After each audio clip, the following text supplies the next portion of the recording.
नमस्कार मंडळी, कष्टाळू शेतकरी युट्यूब चॅनल आपल्या सर्वांचं मनापासून स्वागत आहे. तर मंडळी, आज आपण आलो आहे कृषी विभागाच्या योजनांची माहिती घेण्यासाठी. तर जाणून घेऊया कृषी विभागाच्या योजना व त्याची सविस्तर माहितीसाठी तालुका कृषी अधिकारी तासगाव त्याच्या कृषी सहाय्यक मॅडम हे आपल्याला सविस्तर माहिती देतील. चला तर जाणून घेऊया त्यांचा थोडक्यात परिचय. मी कृषी सहाय्यक SS मोहिते.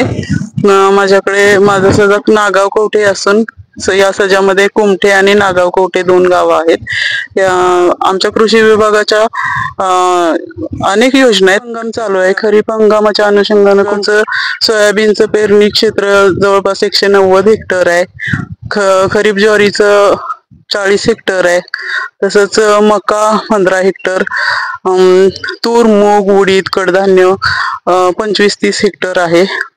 तर आता खरीप हंगाम चालू असून खरीप पीक विमा योजना चालू झालेली आहे. प्रधानमंत्री खरीप हंगाम पीक विमा योजना चालू झालेली आहे. याच्यामध्ये सोयाबीन पिकासाठी हेक्टरी 54,000 विमा संरक्षित रक्कम आहे. खरीप ज्वारीसाठी 30,000 विमा संरक्षित रक्कम आहे. तसंच तुरीसाठी 36,200 आहे आणि मूग आणि उडीद पिकासाठी 22,800 हेक्टरी विमा संरक्षित रक्कम आहे. आणि विमा हप्ता फक्त ₹1 आहे.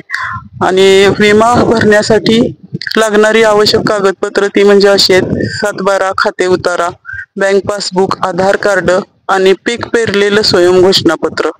तरी जास्तीत जास्त या संधीचा फायदा शेतकऱ्यांनी घ्यावा. ₹1 विमा हप्त्यामध्ये जास्तीत जास्त क्षेत्रावरती आपला पीक विमा उतरवून घ्यावा. आणि पीक विमा उतरण्याची अंतिम तारीख आहे 15 जुलै 2024. धन्यवाद. पीक विमा योजनेचे फॉर्म ऑनलाईन CSC सेंटरमध्ये भरावेत आणि याची अंतिम मुदत 15 जुलै 2024 आहे.